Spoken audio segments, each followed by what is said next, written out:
In 1947, Andy Dufresne, Tim Robbins, a banker in Maine, is convicted of murdering his wife and her lover, a golf pro. Since the state of Maine has no death penalty, he is given 2 consecutive life sentences and sent to the notoriously harsh Shawshank prison.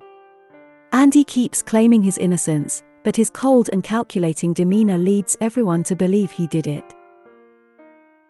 Meanwhile, Ellis Boyd Redding, Morgan Freeman, known as Red, is being interviewed for parole after having spent 20 years at Shawshank for murder.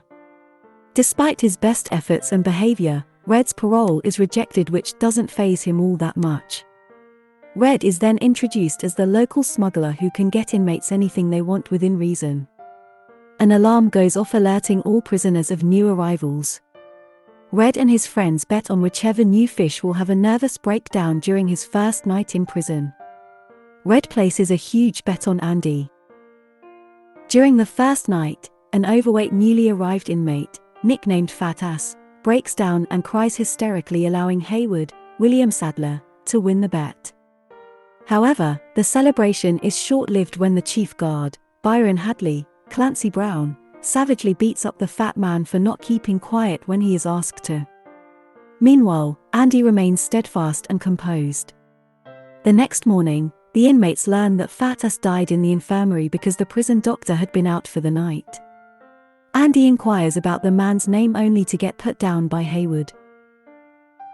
About a month later, Andy approaches Red, having heard of his talents for finding things.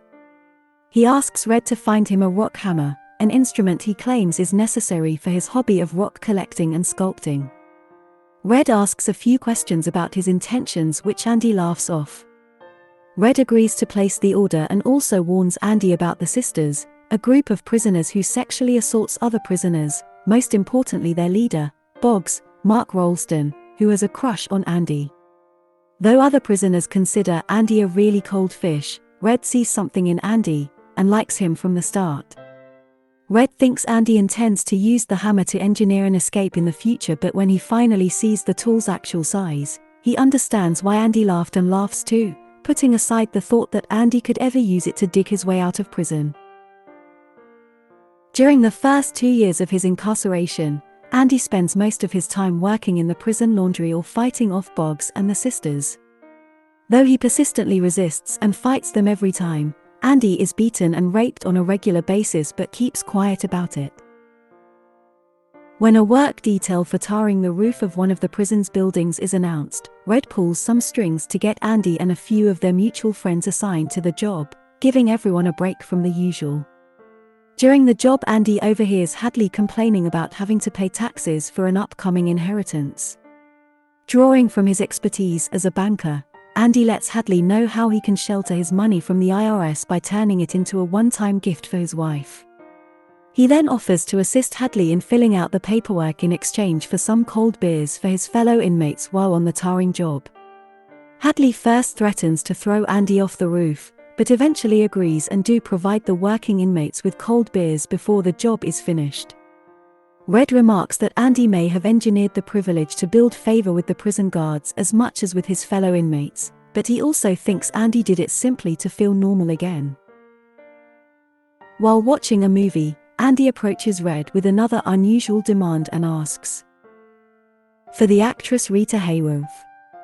Red is surprised by the demand but agrees to place the order. As he exits the theater, Andy once more encounters the Sisters. Although he is able to talk his way out of being raped, he is brutally beaten within an inch of his life, putting him in the infirmary for a month. Boggs spends a week in solitary for the beating. When he comes out, he finds Hadley and his men waiting in his cell. They beat him so badly that he's left unable to walk or eat solid food for the rest of his life and is transferred to a prison hospital upstate. The Sisters move on and never bother Andy again. When Andy gets out of the infirmary, he finds a bunch of rocks for him to sculpt and a giant poster of Rita Hayworth in his cell, presents from Red and his friends. Warden Samuel Norton, Bob Gunton, hears about how Andy helped Hadley and uses a surprise cell inspection to size Andy up. He finds Andy reading his copy of the Holy Bible and they talk about their favorite verses while the guards are turning the cell upside down looking for illegal possessions. Satisfied with their encounter, the warden leaves and almost forget to give Andy his Bible back. He then encourages Andy to keep reading the Bible, saying that salvation lays within. Andy is later advised that he will now work in the prison library with aging inmate Brooks Hatlen, James Whitmore. The reason for his transfer is made obvious when a prison guard shows up asking Andy for financial advising. Andy sets up a makeshift desk and starts working, providing financial advising to most prison guards and helping them with their income tax returns. Andy also sees an opportunity to expand the prison library. He starts by asking the Maine State Senate for funds. He writes letters every week. His financial support practice is so appreciated that even guards from other prisons, when they visit for inter-prison baseball matches, seek Andy's financial expertise. Even the warden himself has Andy preparing his tax returns. Not long afterwards, Brooks snaps and threatens to kill Haywood in order to avoid being paroled. Andy is able to talk him down. When his friends discuss Brooks' behavior, Red sympathizes with Brooks, having obviously become institutionalized after spending 50 years at Shawshank. He has become essentially conditioned to be a prisoner for the rest of his life and is unable to adapt to the outside world. Red remarks, "These walls are funny. First you hate them, then you get used to them. Enough time passes, you get so you depend on them." Brooks is paroled and goes to live in a halfway house. He is also given a job at a supermarket which he hates. Finding it impossible to adjust to life outside the prison, he eventually commits suicide, leaving the message "Brooks was here" carved on a wooden beam. After 6 years of writing letters, Andy receives $200 from the state for the library, along with a collection of old books and phonograph records. Though the state senate thinks this will be enough to get Andy to halt his letter-writing campaign, he is undaunted and redoubles his efforts.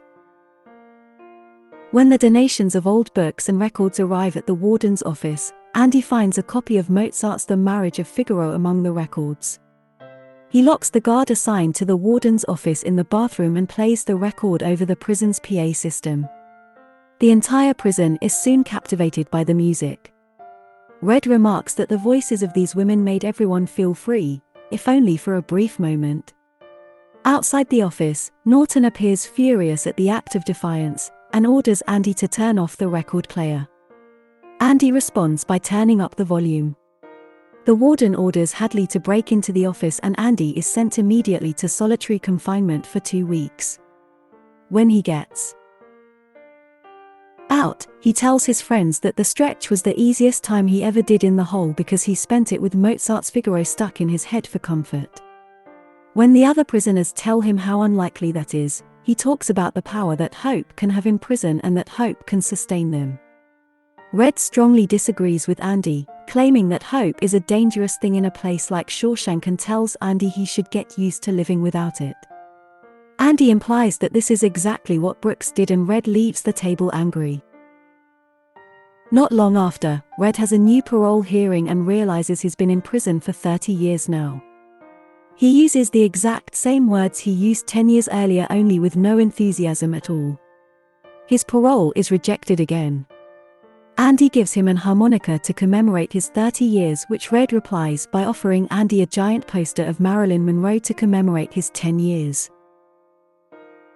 About 4 years after the Mozart incident, the state senate finally comes to the conclusion that they won't get rid of Andy with just another check. So they allow him a budget of $500 a year to build his library. Andy uses it wisely and makes deals with book clubs and charities to create the best prison library in the state and names it after Brooks. With the enlarged library and more materials, Andy begins to mentor inmates who want to receive their high school diplomas so they can get a decent job once they're out. Meanwhile, Warden Norton profits from Andy's knowledge and devises a scheme whereby he puts prison inmates to work on public projects which he wins by outbidding other contractors. Prisoners are cheap labor. Occasionally, he allows other contractors to score projects as long as the bribe is good enough. Andy launders the money by setting up several accounts in several banks, along with several investments, using the fake identity of Randall Stevens, a man who only exists on papers, created by Andy himself through his knowledge of the system and mail-ordered forms. Randall Stevens officially has a birth certificate, social security number and driving license. Should anyone ever investigate about the scheme, they will chase a man who only exists on paper. Andy shares the details with Red, noting that he had to go to prison to learn how to be a crook. In 1965, a young prisoner named Tommy, Gil Bellows, comes to Shawshank to serve time for breaking and entering. Tommy is easygoing, charismatic, and popular among the other inmates and is befriended by both Andy and Red. When Tommy explains that he's been going in and out of prison ever since he was 13 years old, Andy suggests that Tommy should consider another line of work besides theft because he seems to be not so good at it. The suggestion really gets to Tommy and he asks Andy to help him work on earning his high school equivalency diploma. Though Tommy is a good student, he is still frustrated when he takes the exam itself, crumpling it up and tossing it in the trash. Andy retrieves it and sends it in anyway. Tommy asks Red about Andy's case, which Red explains. Upon hearing the story, Tommy is visibly upset. He then tells Andy and Red the story of a former cellmate of his from another prison who boasted about killing a man who was a pro golfer at the country club he worked at, along with his lover. The woman's husband, a banker, had gone to prison for those murders. With this new information, Andy, full of hope, meets with the warden, expecting Norton to help him get a new trial with Tommy as a witness. The reaction from Norton is completely contrary to what Andy hoped for. When Andy says emphatically that he would never reveal the money laundering schemes he set up for Norton over the years, the warden becomes furious and orders him to solitary for a month. The inmates discuss the sentence, mentioning it is the longest time in solitary that they've ever heard of. They also realize that Andy may truly be innocent after all and has spent almost 20 years in prison for a crime he didn't commit. Later on, Tommy is escorted outside at night to have a private meeting with the warden. Warden Norton asks him if the story he told Andy is true and if he would be willing to testify on Andy's behalf. Tommy enthusiastically agrees. The warden smiles at him before nodding to Hadley to shoot him dead. When the warden visits Andy in solitary, he tells him that Tommy tried to escape and that Hadley had no choice but to shoot him. Andy doesn't buy that story and tells Norton that everything stops and that is not going to work for him anymore. The warden threatens Andy to shut down the library, burn all the books, and move Andy to a much different cell in a much different part of the prison with the most hardened criminals should he stop working for him. He then leaves and orders Andy to another month in solitary to think about things. When Andy finally comes out of solitary, he and Red have a conversation where Andy talks about his wife and how much he loved her and feels responsible for her death even though he didn't pull the trigger. He then talks about his projects should he ever get out of prison. He talks about Zihuatanejo, a beach town on the Pacific coast of Mexico where he'd like to live for the rest of his life and manage a hotel there. He then asks Red if he'd join him, to which Red says no and that he believes he is too far gone like Brooks. He then criticizes Andy for allowing Hope to mess with his mind like that and that it will only destroy him. Andy agrees and is about to leave when he asks Red if he knows the Buxton, Maine area. He then tells Red about a very specific hayfield where there is a large oak tree at the end of a stone wall. He then asks Red to promise him that, should he ever get paroled, he will seek that oak tree and retrieve something that was hidden among the stones but refuses to say what it is. Red promises but is worried about his friend's state of mind. His worries are heightened further when he learns that Andy has asked Haywood for a 6-foot rope. Red believes Andy may have finally reached his breaking point and is about to commit suicide. Meanwhile, Norton asks Andy to shine his shoes for him and put his suit in for dry cleaning before retiring for the night. Andy returns to his cell and the guards turn the lights off for the night. Red remarks that it was the longest night of his life. The following morning, Andy has not answered the morning call and is not standing in front of his cell like every morning. The guard yells at Andy for putting him late and walks to his cell expecting to find a seriously sick or dead Andy. At the same time, Norton becomes alarmed when he finds Andy's shoes in his shoebox instead of his own. The alarm then goes off announcing a missing inmate. Norton rushes to Andy's empty cell and demands an explanation. Hadley brings in Red, but Red insists he knows nothing of Andy's plans. Becoming increasingly hostile and paranoid, Norton starts throwing Andy's sculpted rocks around the cell. When he throws one at Andy's poster of Raquel Welch, in the spot previously occupied by Marilyn Monroe, and before that by Rita Hayworth, the rock punches through and into the wall. Norton tears the poster from the wall, revealing a tunnel just wide enough for a man to crawl into. It is revealed in a series of flashback sequences narrated by Red that many years ago, not long after receiving his rock hammer, Andy innocently tried to carve his name on his cell wall when a chunk of it came off. Andy, being a fan of geology, realized that the material the wall was made off of could make it possible for him to dig a hole in case he ever needed to escape. Andy first ordered the giant poster of Rita Hayworth to hide the hole. He then spent years digging at night with his rock hammer and hiding the dirt from his job into his pockets, which he would then empty in the courtyard during his morning walks. When Tommy was killed, Andy decided it was time to go.